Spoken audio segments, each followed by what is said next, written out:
Michael Shellenberger is an independent journalist who is the founder of the news site Public, a great news site which now resides on Substack. He has been one of the leading journalists from the very start in reporting on the Twitter files, and we've covered the Twitter files at length. We've had Michael on before to talk about some of his reporting. He's the best-selling author of the 2021 book San Francisco, Why Progressives Ruin Cities, and has become a leading advocate of free speech and basic press freedom rights.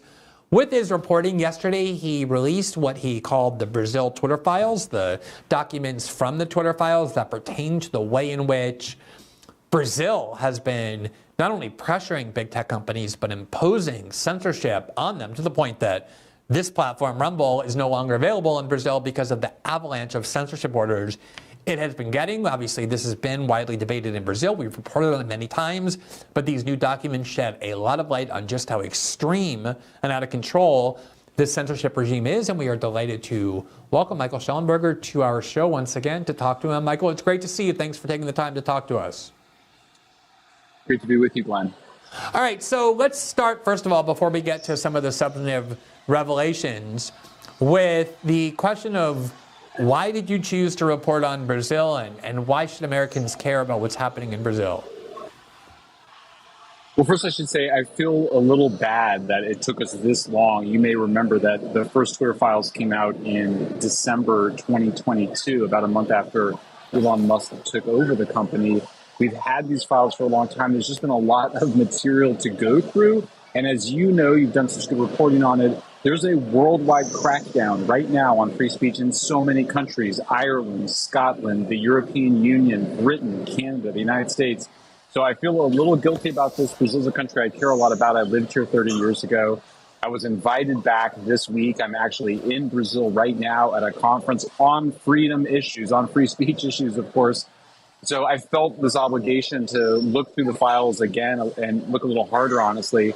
And what we discovered really shocked us. It's really a growing demand for censorship, both from the Sao Paulo, one of the biggest, I think the biggest city in Brazil's prosecutor's office, from members of Congress, and then finally from this very powerful Supreme Court judge who you've covered in the past, of course. His name is Alexandre de Moraes, and he is this incredible, I mean, it's shocking, his power, but basically, just to cut to the kind of the big punchline, they were demanding things that we had not seen anybody ever demand of Twitter before, so extreme that even the Twitter staff, which was going along with a lot of censorship demands, was pushing back. One of them, just to give an example of it, they wanted to read the private direct messages of people who had simply retweeted particular hashtags. They wanted to read their private messages. They also, this is the Supreme Court justice, but also the Sao Paulo prosecutor's office, they wanted to read they wanted the private personal information from people who had anonymous accounts. These are such kind of radical violations of privacy that Twitter pushed back, and then in response, the government sought to criminally prosecute the top attorney in Brazil for Twitter. So, I mean, it was just kind of one shocking thing after another, building from early 2020 to 2022. It covers that period, and that's the first set of Twitter files Brazil that you're highlighting on the screen. Yeah, and I want to read that for people in a second, but I do want to say, and by the way, I saw an interview that you gave with a Brazilian news outlet, and we were all admiring your Portuguese just right before we came on the air. So gosh, congratulations on awful. that. So embarrassed. It's not easy to give interviews in what is not your first language. Trust me, I am well aware of that. So let me, one of the things as you said, we've reported a lot on the censorship regime in Brazil because I think it matters to Americans. And one of the things we try and emphasize is just how extreme it is, as a way of saying, as bad as what's going on in the United States, it can get a lot worse and probably will. And Brazil is an example. It's a democratic country, ostensibly, and yet it has this extreme censorship regime. So you mentioned one of the documents where even the Twitter officials, obviously accustomed to complying with censorship orders, were kind of shocked, and they said, if we could put that back on the screen, quote, "We are going to push back." And you said Brazil's High Electoral Court, which Alexandre de Moraes controls, that's the Supreme Court justice, who has been in charge of the censorship regime for the start, also demanded that Twitter reveal the identities of users. On October 25th, 2021, Twitter senior legal counsel Rafael Batista emailed his colleagues to let them know that the court was, quote, compelling us to track down and unmask users who use specific hashtags. The TSE's request was illegal, noted Batista, and so Twitter would resist the court's order. He said that Twitter was, quote, going to push back because there was, quote, no evidence of illegality in the use of the hashtags, and because the TSE was demanding, quote, mass and indiscriminate disclosure of private user data, which characterizes a violation of privacy and other constitutional rights. So I know in some of these cases, Twitter did in fact push back because of how extreme the censorship orders were, even for Twitter, that was seeing a lot from the US and elsewhere. Did they win in every one of these cases, or what was the outcome? Well, no, mostly I think it was ruled against them. And of course, I think it's just worth pointing out that, we don't have the data after 2022, so we're not sure what has happened since then. But mostly it's a story. Well, there were some cases that they did win, but then they would, be right back in it. I mean, there was actually multiple waves of demands, both from members of Congress, from the Sao Paulo prosecutor's office, until finally you get to this character, the Supreme Court Justice Alexandre de Moraes. And as you said, look, I mean, very few people have been a bigger critic of Twitter than Twitter pre-Elon Musk than me. They went along with a lot of censorious demands. The case in the United States was what they were really outsourcing. The U.S. government was outsourcing censorship to Stanford Internet Observatory and other groups. But here in Brazil, it was coming right from the Supreme Court Justice. Of course, the context here is that they have disallowed the former President Bolsonaro from running for president again for another 8 years. Whatever you think of the guy, if you can't vote for the candidate of your choice, that's an undermine of democracy. Well, here you see, and I mean, I've been here now for just a couple of days, Glenn, and I talked to journalists, and they're scared of what they say. It's had a direct impact. It's had a chilling effect on them. And the other thing I would note from the files that was so fascinating is that Google, Facebook, Amazon, and these other big tech platforms went along with these demands of providing personal, private user data to the Brazilian government. I don't think that had been reported yet. We've got right of reply emails to those big tech companies. But I think this is a case where, Twitter looked like it was actually fighting the censorship more than anybody else. And I think it's just a testament to how censorious Brazil has become so quickly. I spoke to a law professor here, privately, who's also very alarmed by this. And he said, I'm more than surprised. I'm absolutely shocked. The country is slipping into totalitarianism so rapidly. I don't even think Brazilians have quite figured out how much closer they are to dictatorship and away from democracy over just the last 2 or 3 years. Yeah, you and I had a chance to chat briefly about your coming on the show, and I mentioned to you that, I've done a lot of reporting in my career that had a lot of risk to it, including reporting we did in Brazil and the Snowden reporting and my work with WikiLeaks. And a lot of those risks, resulted in attempts to prosecute or investigate. But I've never had any time in my life when I was genuinely worried about what the consequences might be of criticizing any public official until I decided that I was going to use my platform to speak out vocally and continuously and strongly against the Supreme Court Judge Alexandre de Moraes, because there are people who have done that, who have gone to prison. There are people in exile in Brazil who, if they come back to Brazil from the United States, will be put into jail immediately. This is a judge who has seized a kind of power I've never really seen before in the hands of a single political official. And a lot of people talk about their countries being tyrannical. But ultimately, the real test is, do you have a well-founded fear of what might happen if you actually speak out against somebody? I think in the United States, we're scared of other things, getting fired or censored, but there's not really a sense that we're going to actually be arrested just for dissent. But in Brazil, that is a very well-founded fear. And so I guess my question for you is, having looked at these documents, and I do want to say, one other thing, which is having worked with big archives for a long time, I think sometimes people don't realize how much work it can take to put the documents together, to do independent reporting. It can take a long time to come out with stories like this, given how much work it has.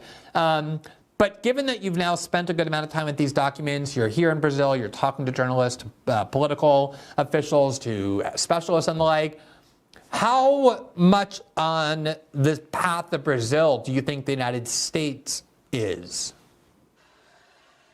Yeah, it's a really interesting question. And also, I would just sort of say, how do you rank, Brazil compared to all these other countries? I mean, the situation in Scotland is in a similar place where the author J.K. Rowling has been pushing back against a very subjective definition of hate speech, which has just been, ostensibly criminalized.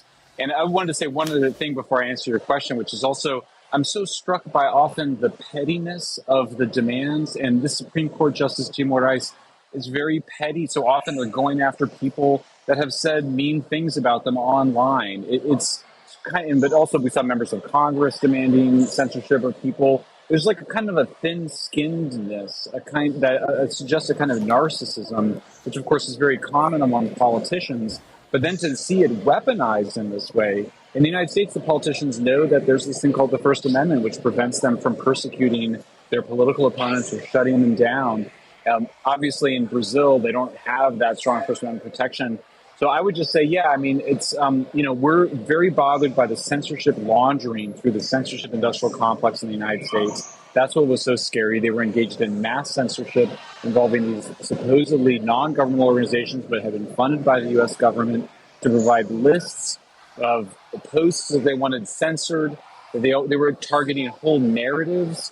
Here in Brazil, though, like you were saying, I mean, we're talking about prison. I mean, you're talking about putting people in jail for the things that they say, or massive fines that lead up to a stint in jail.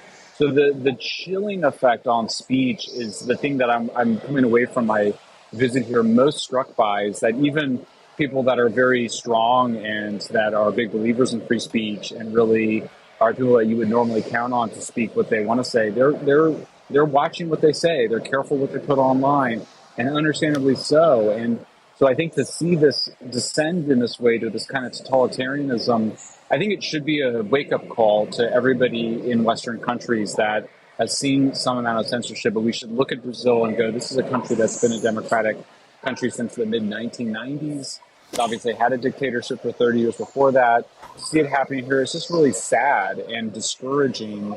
And it makes me angry, and I hope it angers other people enough that they demand that the Brazilian Senate in particular stand up to this thuggish Supreme Court justice who's really trampling on their rights.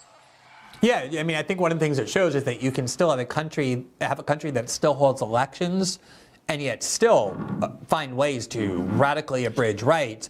Michael, one of the things that strikes me about the similarity between Brazil and the United States is that so much of this is justified, including by major media outlets, based on the argument that's very similar to the one that justifies much of this in the United States about Trump, but it's about Bolsonaro, namely that Bolsonaro is this unprecedented menace, that he is an anti-democratic fascist, that he wants to overthrow Brazilian democracy, even though he was president for 4 years, lost an election and left. There was an event similar to January 6th on January 8th when a protest against the election and the integrity of it turned into kind of not even as violent as what happened on January 6th, but they invaded government buildings and broke things, and it got the kind of thing you don't want to see. But they turned that into, oh, we face a coup, we face a threat to democracy, and so we can't even allow free speech anymore. And as I said, the media has been leading the way, as they do in the United States, in justifying a lot of this through that narrative.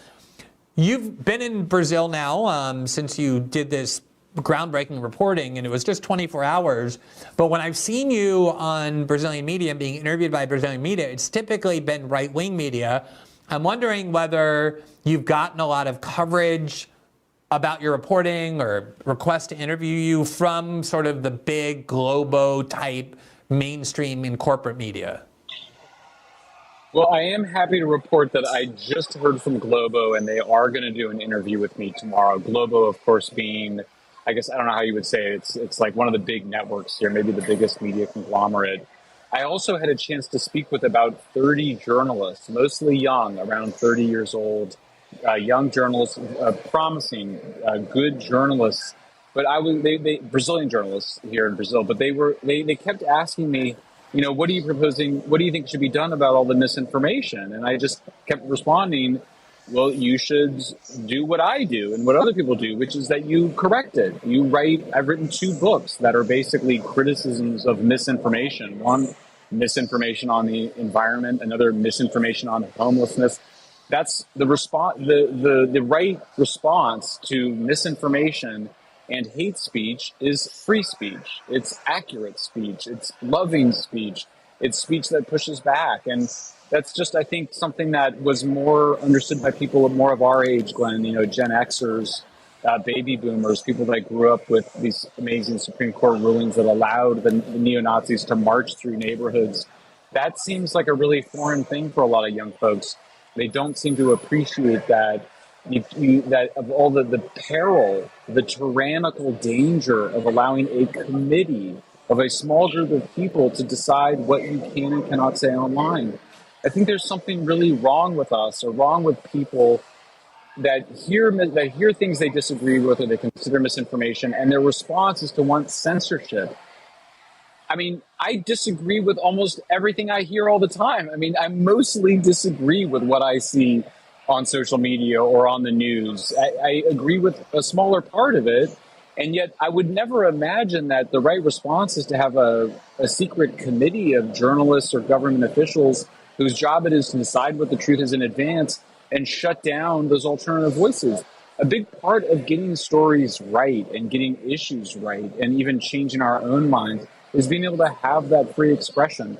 So once again, Glenn, I find myself in this really strange position that I've been in many times over the year and 5 months since the Twitter files first broke, which is actually having to make the basic case for free speech, including to professionals whose jobs depend on free speech. Some of that may just be economics, that these are journalists who feel threatened by the rise of social media and the decline of traditional media.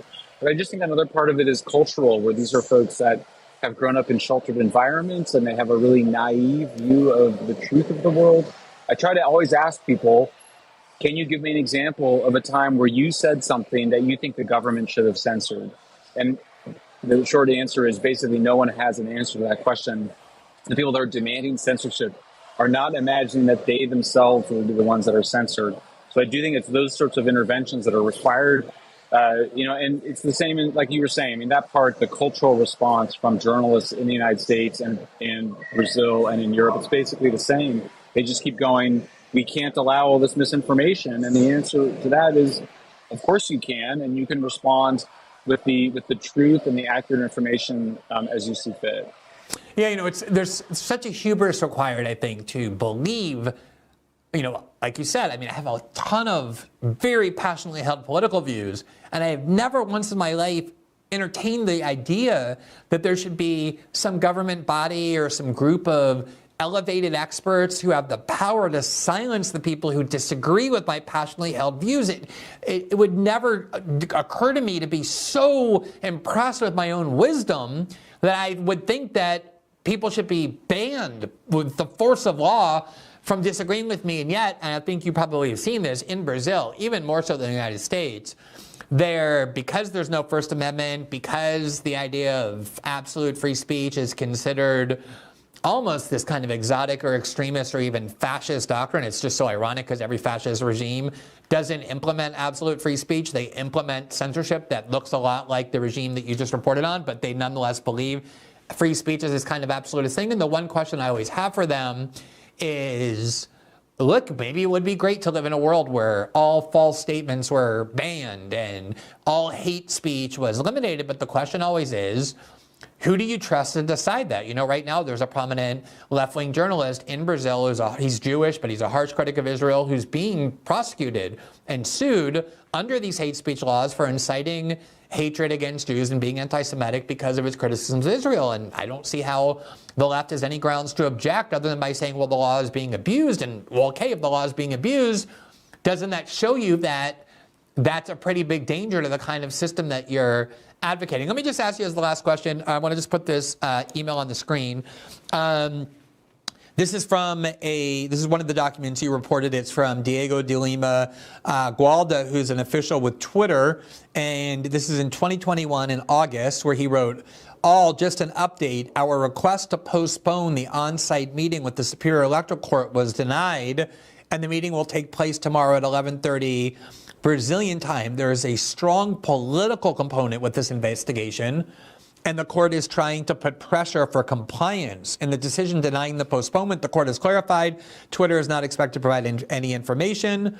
And so you see this kind of constant warning by Twitter that this is not just an attempt to purge the internet of disinformation, that there is a very strong political component to the way in which they're choosing the information that ought to be deleted. What light can you shed on the kind of political motives driving a lot of these pressures? Yeah, I'm really glad you raised that, because definitely it's not like just random. It's definitely aimed at populist movements in Brazil, particularly supporters of former right-wing populist President Bolsonaro.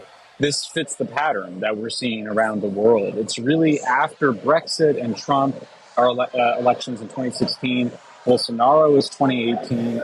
You see a response from governments in general, and as well as the intelligence community in particular, often explicitly, but other times hiding behind what you might call cutouts or front groups that intelligence communities generally operate through. But it's definitely one directional. It's aimed at populist movements. Sometimes those are left-wing populist movements, but because it's been the populist movements of recent years have tended to be right-wing, it tends to be aimed at those groups. And I say this just like you, someone that comes from the left and came out of a tradition of really left-wing populism, not right-wing populism, but it's very familiar. That it just appears to be, and we see evidence of coordination. I mean, we reported on the FBI coming to Brazil to advise Brazilian government on how to supposedly fight disinformation. We also see similar funding. George Soros, Hero Midyar funding NGOs demanding censorship of misinformation, so-called misinformation and hate speech.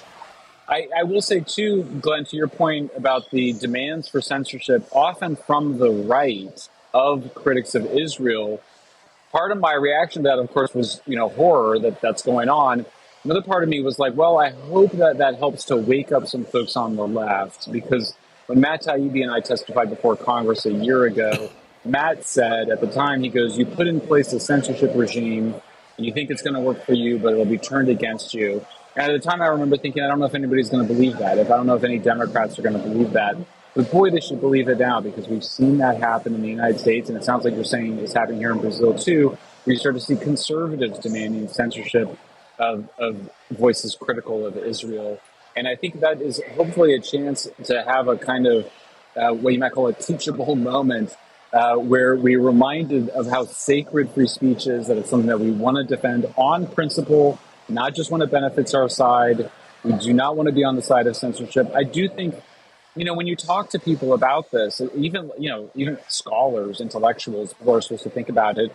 The fact of the matter is they just don't ever think that they're going to be censored. They've got a very, I would think kind of egocentric view of this, that somehow they're not the baddies. They're not the ones that are spreading all this hate or misinformation.